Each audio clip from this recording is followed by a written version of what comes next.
Wham bam, welcome good fighters. We're going to full heck of a lot of connection and tension and flawless victory. Dr. Nash and Dr. What some of us, when I say some of us, Dr. Gates might call me the art dealer. Dr. Gates Mayer over here, aka what I like to call him, the art thief.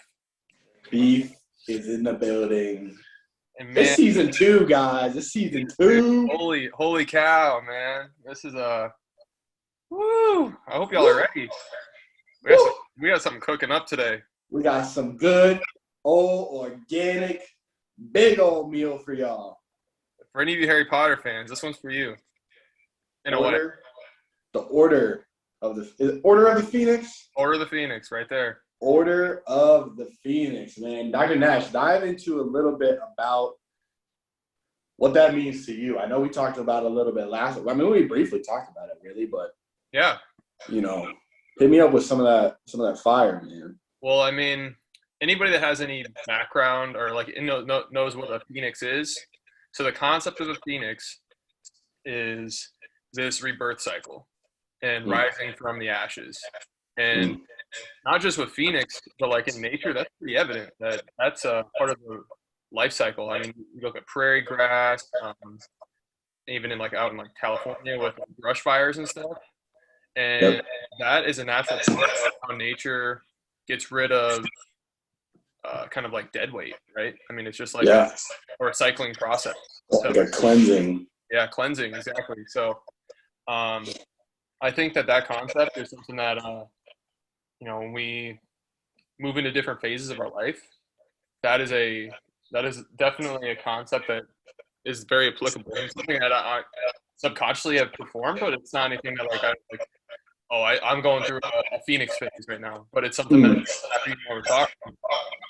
That's something that really we were wanting to hit on this week was the Phoenix, the Order of the Phoenix, right? So there's an order to it because you don't just start off with the fire, right? Like there's some priming that happens and some structure to that order of that rebirth process. Yep. So. Yeah, that's so true. And I think I like what you said there is everybody kind of goes through either at some point or multiple times that Phoenix process, right? And one thing that I was kind of looking up, it talks about the Phoenix is always listening to your song, brings with it the ability to heal physical and emotional wounds. And I think when we're going through this time period of, obviously this past year has been freaking nuts.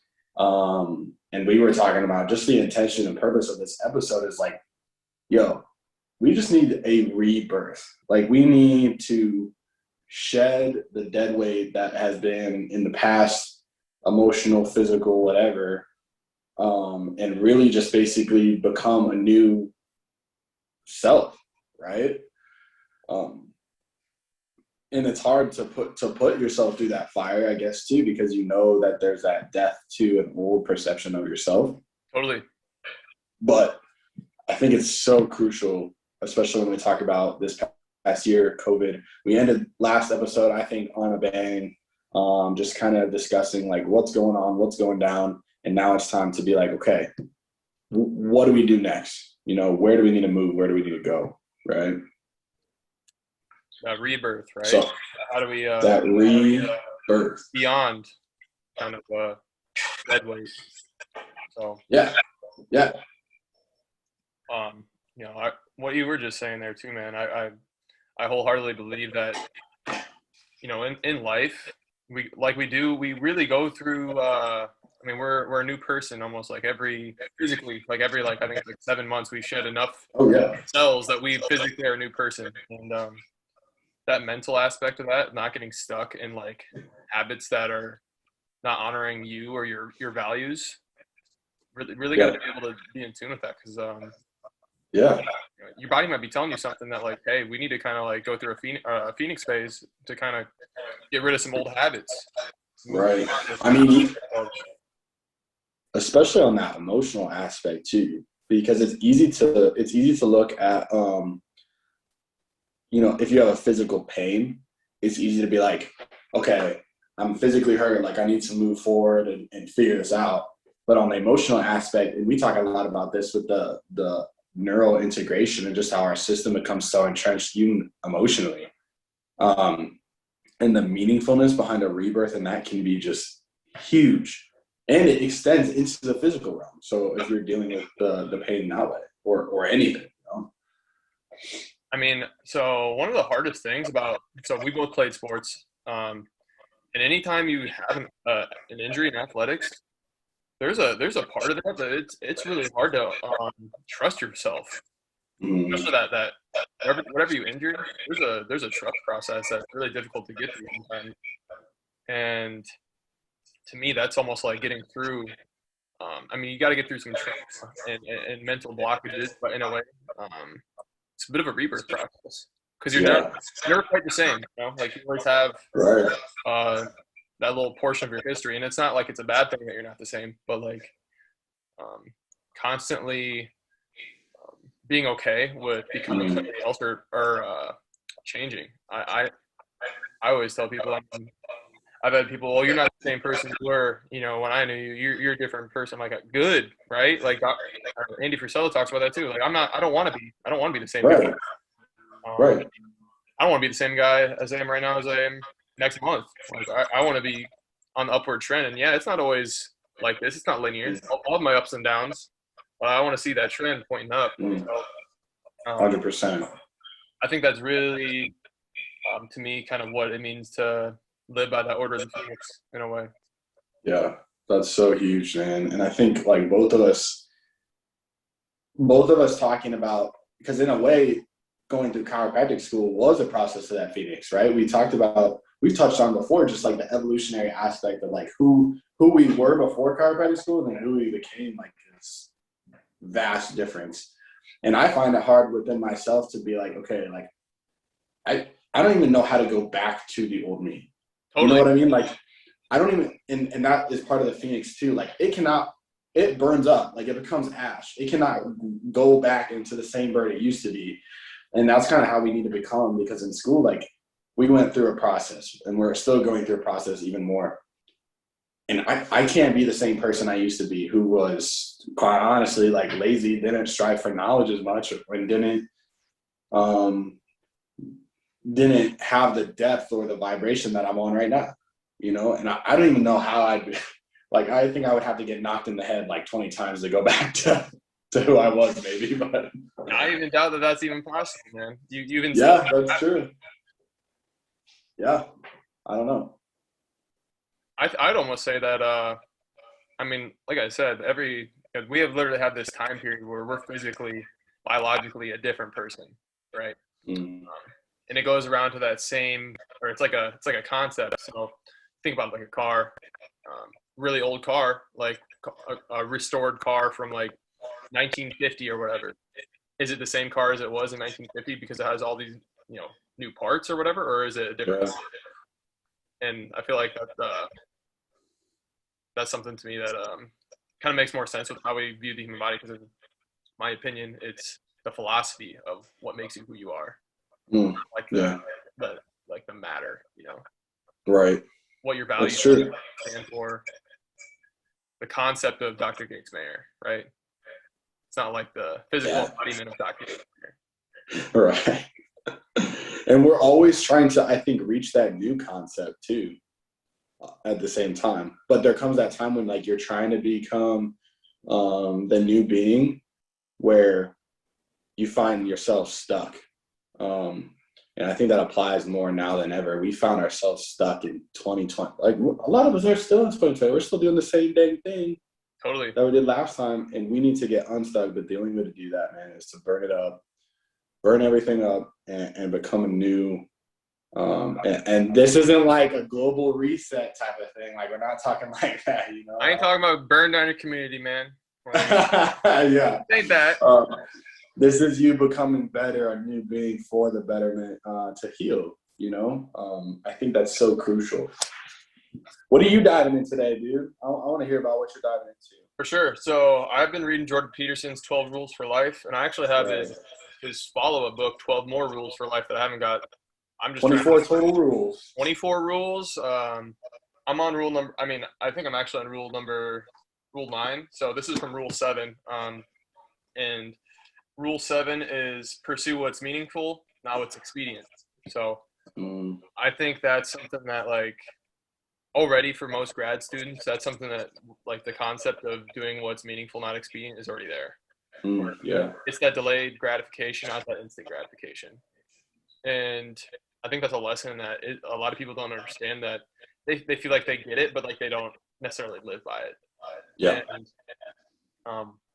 over, concept of time, like, that's just how you can really make big global changes, not just to yourself, but to the people around you. So I got something here that I really thought was pretty relevant to what we were talking about today. So if the world you're seeing is not the world you want, therefore it's time to examine your values.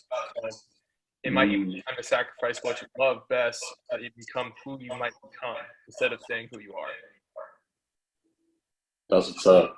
Yeah, right. So, I mean, some of us really, not just some of us, me included, I got to look at things, I got to look in the mirror sometimes. It's like, hey, part of me really loves to do certain things that I know isn't, it's not a positive towards, elevating myself towards becoming who I know I need to become. So Right. I need to cut it off and burn it up, right? Right. I think that really is hitting for what we're talking about today, dude. Well, especially too when you talk about, we have a whole lifetime, God willing, that we get to work on who we become. And I think in part of that is it's very easy to get, especially as chiropractors, but in any profession or in your life, it's easy to get offended with who you are, because if somebody points out, let's say, like, a character flaw in you, and you need to be better, right? You need to get to that next level, but who you are in that moment, it's very easy to get offended. But when you're focusing on who you're becoming and who you desire to be, I think it's very easy to have that humility aspect of being like, you're right. That's a character flaw that I need to burn the ship, and so I can become a new level. So the more you're working on who you're becoming, the less like you are to get tripped up over your past self getting in the way of that growth. You gotta be grateful for that stuff. That's yeah. That even somebody would point it out. Yeah. That freaking stings at the beginning, right? But the more you get used to it, like, the more you really realize how much that's benefiting your viewpoint of self and your progression of self. Where, man, you can't really put a value on how much that can really help you out. Yeah. And I'm fortunate enough to be with somebody who's got no filter with letting me know, right? So, like you said, man, sometimes it does sting at first, and sometimes, like, no, I'm not like that. But then, like, right. that stuff doesn't usually come out of nowhere. So, anytime anybody's willing to give you some criticism, it's usually from a place that they care, right? Right.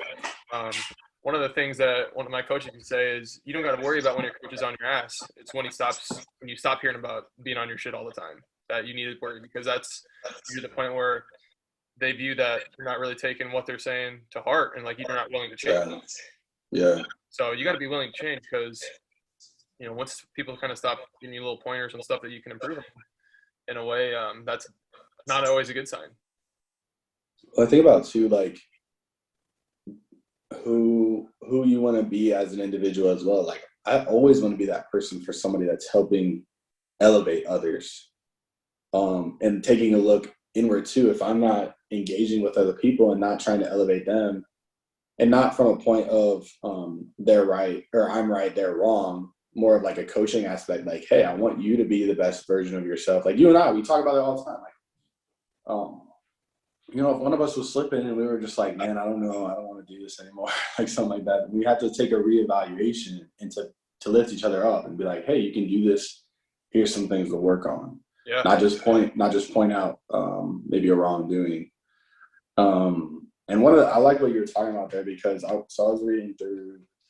So this is actually called How Successful People Grow, by John Maxwell. It's a real small book, but, like, it had some. I just read, like, the first couple pages and chapters, and it was really potent stuff, because it's talking about growth traps. like traps that we get ourselves in that enables it makes us inability to grow. Yeah. And he lists 8. So highly suggest that. I'll just run through them real quick, and I'll come back with some questions afterwards. But it talks about the assumption gap, the knowledge gap, the timing gap, the mistake gap, perfection gap, inspiration gap, comparison gap, and expectation gap. So there's like 8 things that can really keep you from getting to that next phase of growth. And one of the things he asks at the end is like, which growth traps are like affecting you in a way you can't grow. And it's always important to go through that, because if you can't identify like, okay, what's keeping me from growing, then you can't become that new person without either somebody calling it out to you or you calling it out on yourself. And one of the biggest things was the knowledge gap.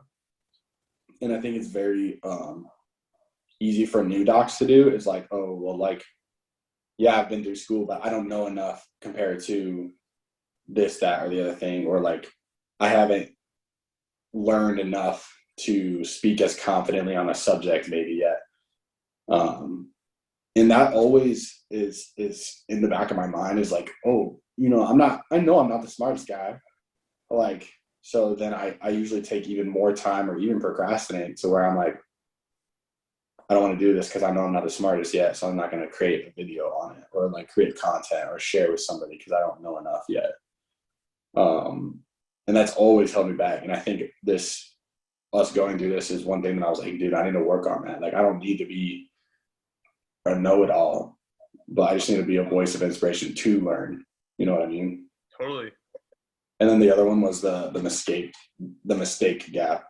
Like, I'm afraid of making mistakes, especially as a new doc. Like, both of us, I'm sure you can agree with this, is like, I don't want to make a mistake.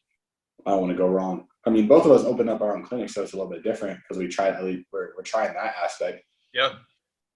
But we don't want to make a mistake. And I think part of that's really true with me too, is like, okay, well, I don't want to make a mistake. So like, you get comfortable, you get complacent. Totally. And I don't want to live the next 170 years being a complacent person. You know, that's not going to get me to the rebirth of the Phoenix, right? Dude, yeah, it's almost kind of you remember Dr. Malley was saying paralysis by analysis sometimes, right? Or like, yeah, you know, you do have like the intention to like, man, I really want to do this really well for this person because I really want to help them the best way that I know is possible.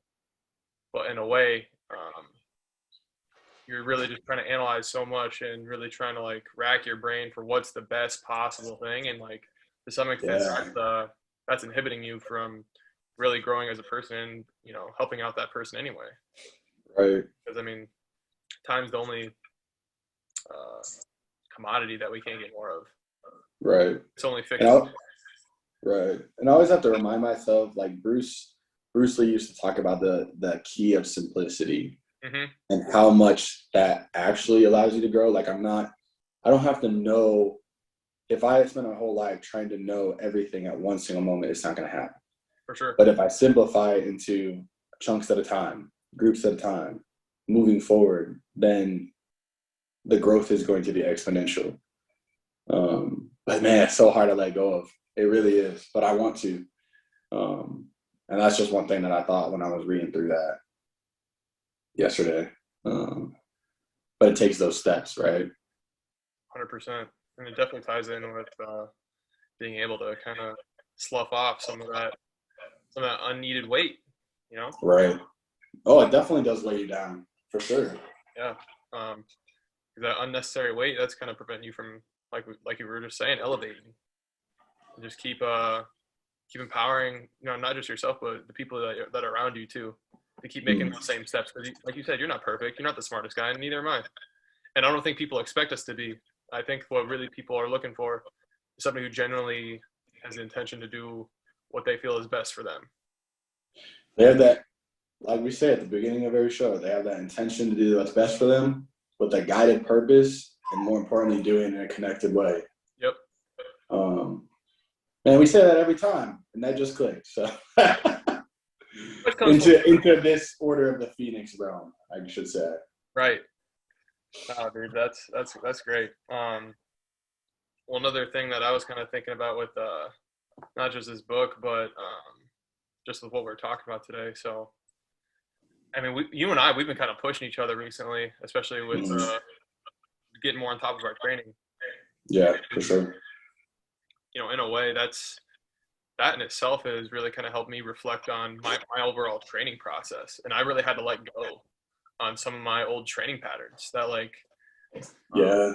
they just weren't serving my elevation for what I need to do for people, and just overall becoming not just a better chiropractor, but just a better human, right? Like I was holding on to all these old things that old Nash used to do, and in a way that, for what, you know, like in a way it was almost inhibiting me.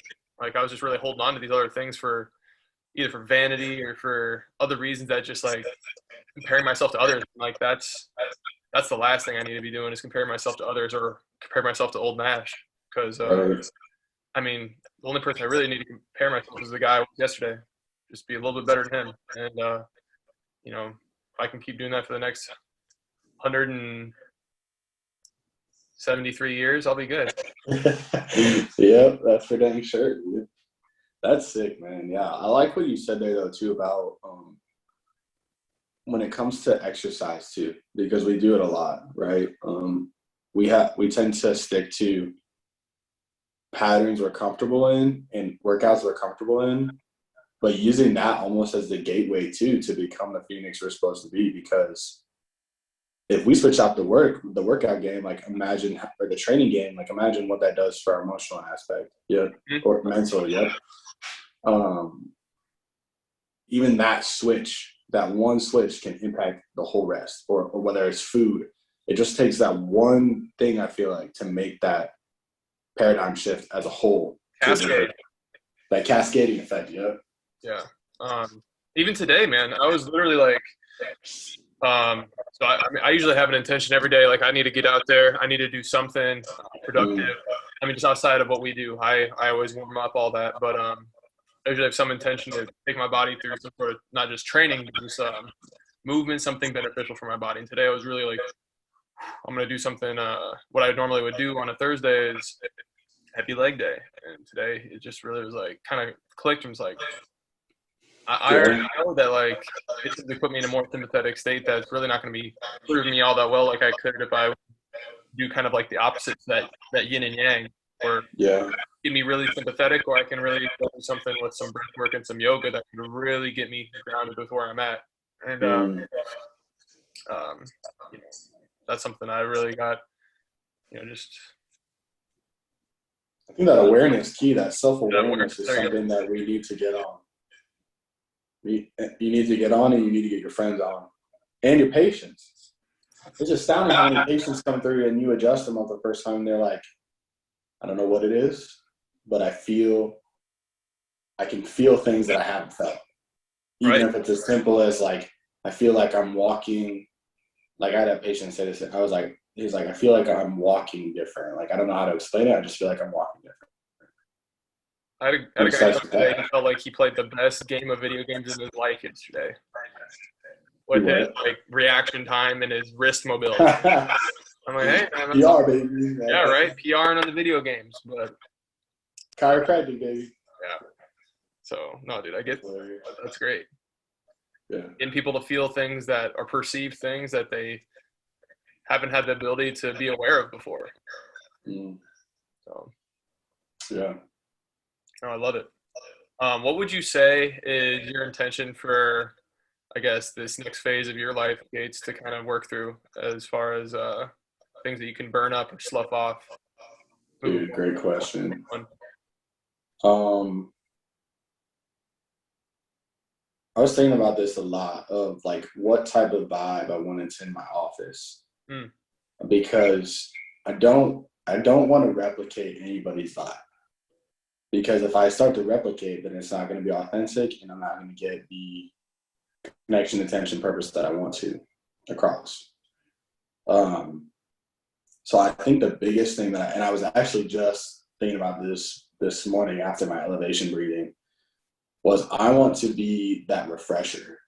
You know what I mean? Like I think about an ice cold water, an ice cold tea after a hot day when you just got like done mowing the lawn, or my like mental aspect goes back to a few months back. We were up kind of north from where we're at in Arcadia, Michigan, and there's a small beach that's there, like very, very pebbly.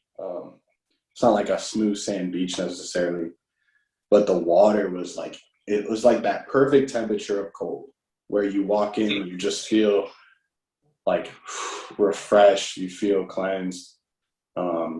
You feel like there's a different aspect about things that are coming. Hold on, I'll be right back. It's like we got packages. Oh, all good, all good. We might have to cut this into 2 parts though if that patient comes in. Okay. But so there's a small beach. There's not a lot of people. It's not like a touristy beach by any means. But I just remember like honestly just like laying there in the water, not laying there in the water, but like on your back, like floating. And just the water felt so cool, refreshing. And then you have like the sky just above, just clear expanse of nothingness. And it just felt like if I can create that type of atmosphere, that type of vibe for people when they're after an adjustment or they're inside the office or whoever I come into contact with, like that's who I want to be.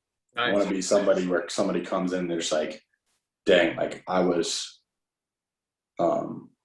kind of in a desert, or like I was not feeling refreshed in my soul, and just have that be an atmosphere. So, but I think a lot of that needs to be sloughed off is like being refreshing to myself at the same time, because I harbor a lot of, like I said before, like, oh, I'm not the smartest, I'm not the greatest, like I'm not the like I'm afraid to make mistakes sometimes, or different stuff like that. Whereas if I want to be refreshing to myself, I have to let that stuff go and just say, you know what, there's an element of grace in there. There's an element of being refined by fire and letting that go to become who I need to be for these people and the vibe that I want to create here. So beautiful answer. Wow. Thanks, dude. Yeah. Dude, I resonate with a ton of that, man, for real. Especially that feeling you get when you really are, you feel like connected, right? Like you feel like you're part of everything. You're not just like some interloper. Somebody's out floating in the middle of space, right? Like even if there's nobody else around you, you feel like a part of the nature. You feel a part of the universal. You feel a part of just where you're supposed to be. Right. Oh, dude, that's awesome. Thanks, dude. Yeah, that's something that I definitely think can get me, at least for the time being, to the level where I see myself being able to get to. Till the next rebirth, you know? Till the next rebirth, hell yeah. What about you, bro? What has been dropping into you, bro? I think for me, it's been more of like a centering of just not just myself, but with people in themselves, right? I mean, really almost kind of like a median, or yeah. Finding that base value of like what do you really, what are your, not even just your goals, but like what not just fills your cup either, but how can we help you become more harmonious with your lifestyle and who you are. And especially with our space, I think that's something that we're definitely well on our way towards providing for when people come in, to feel that sense of I don't know, centering, right? Yeah. The more I talk to people, that's a really tough thing for people to grasp sometimes. Is they have all these aspirations or all these outside stimulus that are telling them one way or the other, pulling them all these different ways, and they almost feel like they're kind of getting tugged to the point where they create all this tension. And I just want them to come back here, right? Yeah. Who you are, where you are right now, and almost like those roots. Yeah, right. Building or really growing roots, and from strong roots, then you can expand and grow, and not just out but up. from a strong base. So that's what I feel like my intention's really been for not just getting rid of dead weight, but really growing into that next process. Because then, once we get there, it's just gonna keep on with the evolutionary process, man. Because I already know from there, I got stuff that I can keep growing on and getting rid of dead weight too. So yeah, that's pretty cool. I like what you said earlier too about I don't know if you use the word principles or if you use another terminology like that. In order, those are always like a centering type of deal. You know what I yeah, mean? And I see that in you guys, and you especially just are bringing people back to that. Okay, what harmonizes you as a person? What harmonizes your spirit? And it's bringing people back to those roots, to that center of who they really are, not who they feel like they need to be, right. in other people's eyes. And like I always talk about, the body is a lot closer to an orchestra than what people might think. And Yeah, in viewing different aspects of their life, they might not be the same pitch, but they can have the same frequency, right? You can have matching tones. You just got to really figure out what those are for some people, and that really builds up the beauty of the song. right. So, That's especially pretty clutch.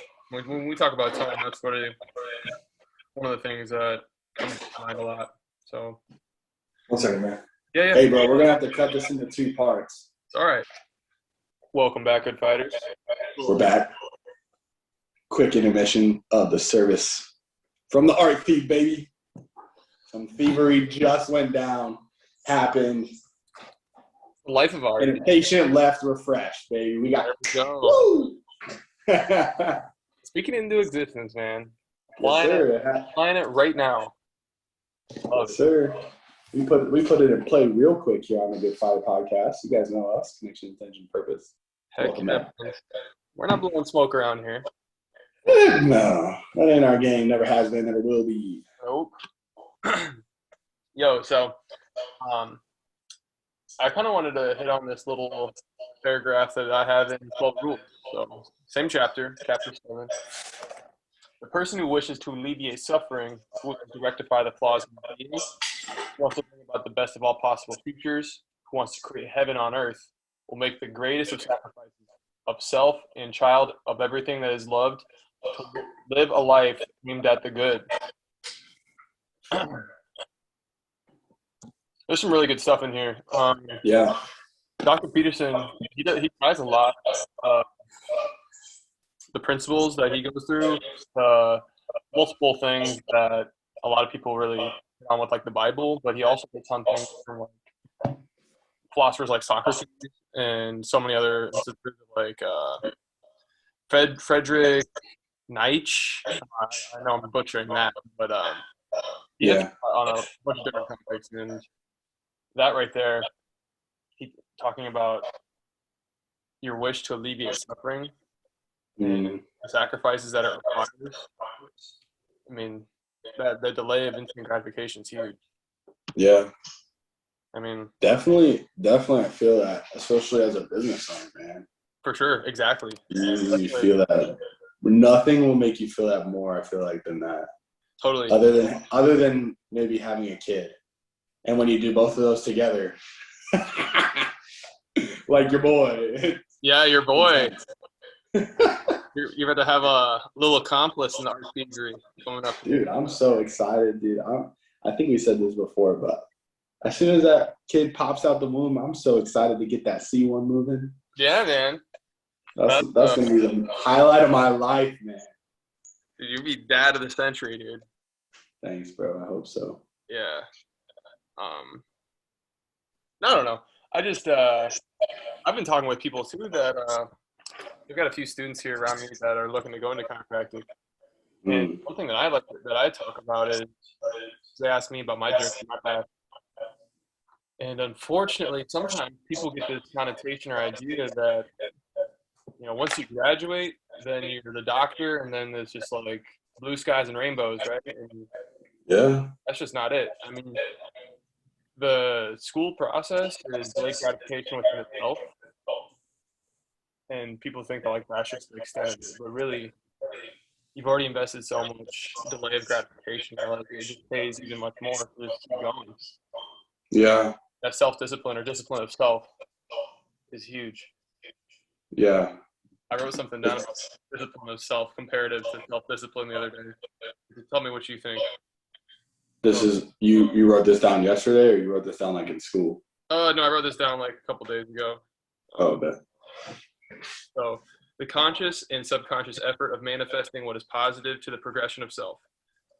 If it serves us, it's up to our discipline to do the work necessary to evolve. That's what I wrote for discipline of self, not self-discipline. Dude, you came up with that? I mean, I don't know. Modification of other stuff, maybe. Well, source dropped it in a little bit, you know. I like that a freaking lot, dude. Put that on a plaque and put it in my office, please. All right, I'll send it to you. Wait, read it again. Read it again. All right. I wanna soak it in. All right. So, discipline of self, the conscious and subconscious effort of manifesting what is positive to the progression of self.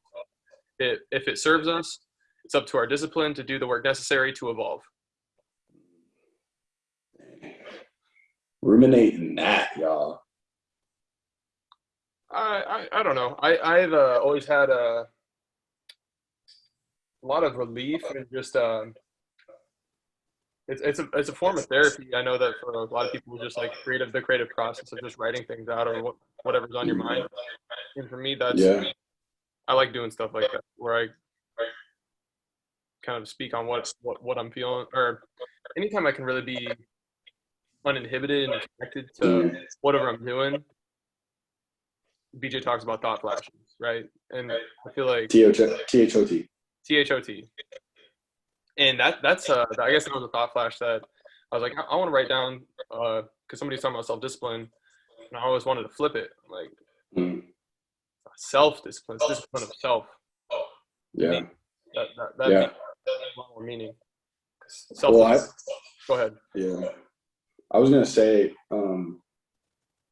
I touched on this actually in my schooling, because I felt like I kind of got at this standpoint of like I wanted to get to the next level of discipline, or I wanted to get to the next level of like who I wanted to become, right? And I actually did Andy Frisella's 75 Hard program, and I talked about it in one of my Instagrams. If you guys want to go through that, I specifically talk about how the cultivation of that discipline of self is what'll get you there. What's up, Dennis? The cultivation of self is what will get you to the next level. But sometimes you need to put yourself in like that desert state, that flamed state, to be able to get there. And your work towards that will always be paid off. You know, never has discipline not produced something that betterment of who you become. Even if nobody's watching, at the very base level, the universe is watching. You know, 100%. You know, at the beginning of the episode, we were talking about Order of the Phoenix with Harry Potter fans, right? And almost in a way, I always viewed Palmer as kind of like real life Hogwarts to me. Dude, it was like Hogwarts. You couldn't do magic on campus, bro. No, we had to hide that. Dude, we had Professor Umbridge for real. Like, Dumbledore went away before we even got there, but man, we've had Professor Umbridge around for a while. And if you know anything about Palmer, you know who I'm talking about. And you know, we had to form. I mean, in the Order of the Phoenix, or maybe it's the Half-Blood Prince, but they formed their training group with Harry in the secret parts of Hogwarts, where they couldn't be found training, working on actual wizardry. And to me, dude, that's, man, unfortunately, the people who don't do that training, right, like they're just not going to become the wizards that they really have the potential to be, or to be the chiropractors they could be. And they don't become who they need to be for the world either. Yeah. And think about that impact in the community of those who train versus don't train. Yeah. Or those who do that and don't. Of the discipline of self. You know, think about any athlete or anybody who practices a physical skill. They practice all the time. Mm-hmm. Whether that's the fundamentals of it, or it's mental training, or some other aspect of it. There's an aspect that you really need to always be learning or practicing discipline of self. Yep. Yeah, that's so true. I like that you brought that up because I actually was reading. I sent this to you a while back. Dr. Brett Jones talking about what he calls his innateness plan. And when you go through that discipline of self, it's essentially a version of that, or it is becoming that. So I wanted to give people, actionable steps to becoming a disciplined self or evolutionary self, becoming that new phoenix. And two things that I thought of with that is I always suggest 75 hard program if you can. It's free and it'll kick your butt, but it'll put your butt in gear for who you need to become. But I also like Dr. Brett's stuff about innateness plan. And if you read it, it's in Know Who the F You Are on page 131. He talks about it was designed to create a framework that allowed him to dig deeper into the 4 pillars of health: nourishment, movement, recuperation, and mindfulness. And he made very, very specific plans, as in like, okay, for nourishment aspect, for an example, what is he allowed to eat? What is he allowed to not eat? How long was he committing to that plan? Were there any days off that he was putting into that plan? What was the reward for finishing? What was the punishment if he didn't follow through with what the plan he was to become? And then why did it matter? And that last one stuck with me because I think when we not only have actionable steps, it's easy to make actionable steps. I'm going to work hard. I'm going to go to the gym. I'm going to eat better. But why does it matter? Why do we want to become that phoenix? And not only do I want to do this innateness plan because I think it's sick in terms of all those 4 pillars and to become better, but I wanted to ask you too, why do you want to become like a new phoenix? We touched on it earlier as far as like, what do we need to shed, but more of like, why does it matter to you, I guess, too? Yeah. For me, man,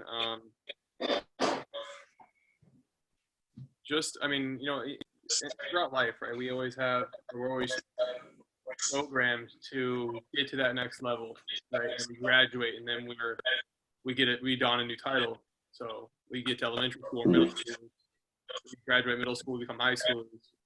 Graduate high school, you become a college student. You graduate college, you become a grad student. You graduate grad school, you become a chiropractor.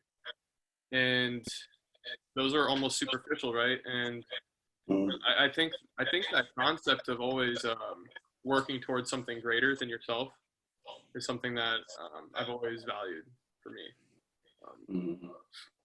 Earlier on when I was a kid, I always valued not just martial artists, but just people who I viewed as like physically strong. And like that was just like the kid in me. I'm like, oh man, that would be so cool to be able to look like that someday.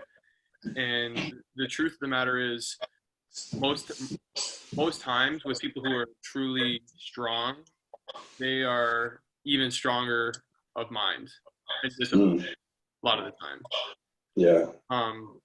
But really, I want to be great for not just for myself, but for my future family, right? Yeah. Not just for my future family, but for future generations. Because it's not just about me; it's about all of us. Because we're all boats in the same water. So like, to just view as like my circle of water is that's the only water I need to care about. That's not true, right? I mean, we need to elevate each other, and we're all on the same team. Yeah. And for me to be able to do that, I need to keep pushing because I know that. I mean, I'm humble enough to admit that I know that I'm not the greatest chiropractor, and I'm not the greatest at anything, but I want to be. Yeah. And maybe I'll never get there, but that's okay. Having that, that understanding that that's something I'm working towards, and not just becoming the greatest chiropractor because it's bigger than that. I just want to be able to really help people the most profound way that I can, and I know that people have different ways of manifesting stress, and and get through and get over that stress is to let their innate come through and shine through. And do that without in a way that I'm honoring their system. Right. in my approach. Specificity. Yep, specificity and through their life, because there's more than physical adjustments for real. Mentally helping somebody get through things, and spiritually, right? Like the spiritual aspect of it for me is one of like the greatest disservices that our society is really going through. That people are really so disconnected and like are essentially been told that there's no such thing, or that that they can't. There's no real benefit to improving your spiritual realm of health, and Right. really I that's think that's the greatest form. When you're aligned with your spiritual, I feel like it's you're more likely not to have other things fall into place. right. You know, I think what's funny about that though is that people are told that lie, and really we just switch out that spirit for another spirit that seems like it's not a spiritual identity. Totally. You know what I mean? Like it's there and it's real because you can't remove that from a portion of the body, but we just put in something that we think is an inanimate object, or we think it has no meaning spiritually, but it does. And that is a huge lie. I like that you said that. That is a massive lie. Yeah. And it's not out of I guess in that aspect, it's not always out of a place of animosity or really trying to be deceitful, but No. Yeah. I feel like it's more of an arrogance We're thing not. for some Yeah. people in power, people who have influence, that they just really project their perceptions on people, Right. Yeah. and their objectable reality that becomes their truth, which is totally fine, but that doesn't make it everybody's truth. Yeah. But that sharing of it is key, and I don't know, more connection is definitely needed. I like that you touched on that, because I find myself wanting to, you know, why does anything matter? And I see, especially from COVID in this past year, of how disconnected people are to their body's capabilities. I want to have an innateness plan. I want to have a mentality, an elevation of self and Phoenix, to be able to let people recognize, see, not just you know, hear the words out of my mouth about it, but actively see it in the patients that come out of my office, or even my own livelihood, that they can, to recognize that the body doesn't make mistakes, that we're made extremely powerful, like you said, as long as we don't have any of those inhibitions that keep us from being our truest self, our greatest form. And if I can get people to recognize that, that's why it matters in this version of my Phoenix, I guess you could say. I feel like once you really see somebody understand that the master that blew that breath of life into us never left us, that it's still there, that we're not alone, that's such an amazing thing to see in somebody. Yeah, dude, that's so true. It's It's so true, because then you get the big idea. Yeah. Right. You just talked about that a lot, the big idea.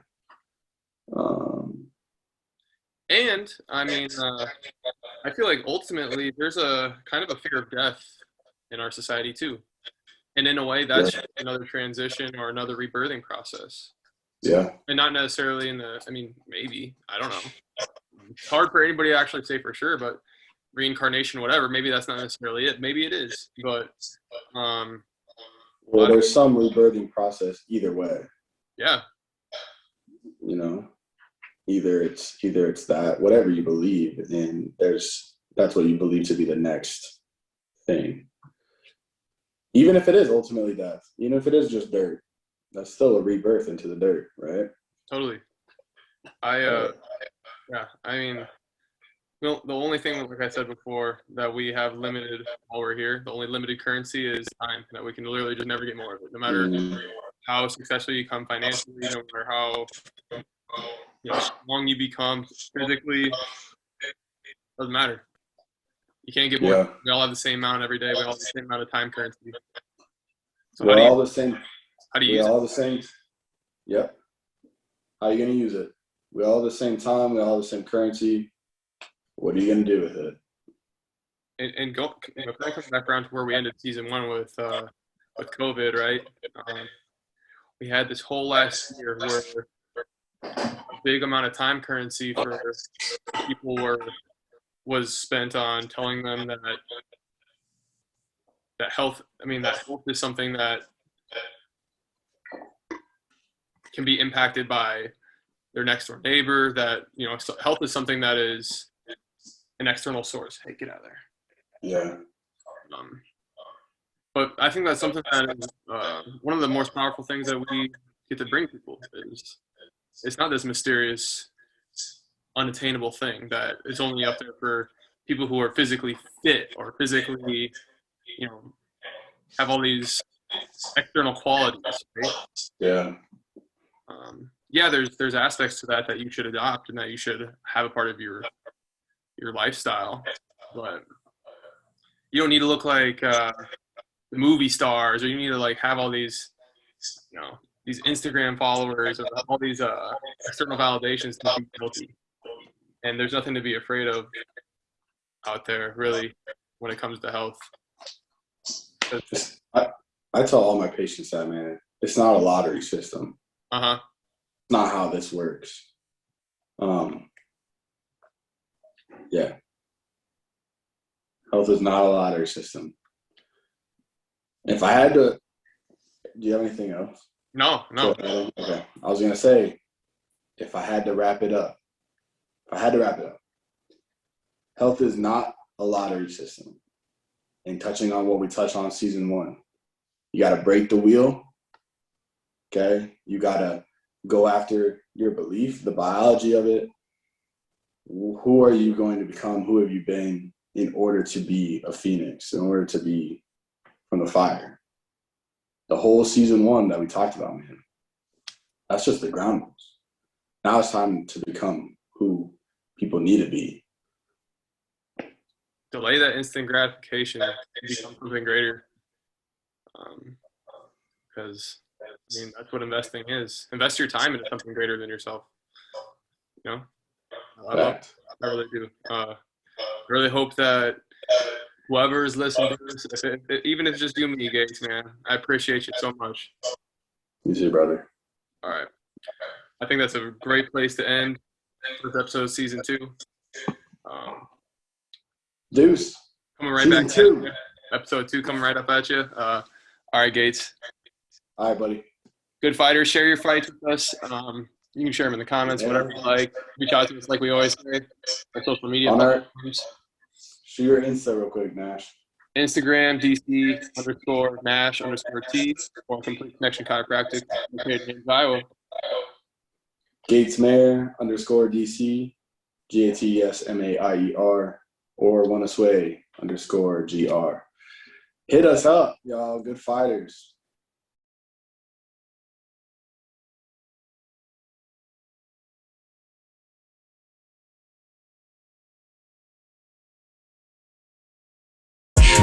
Your destiny.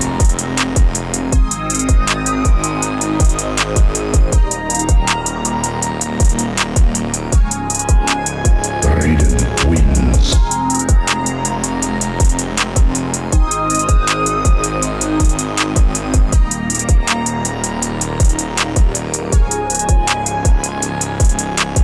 Flawless victory.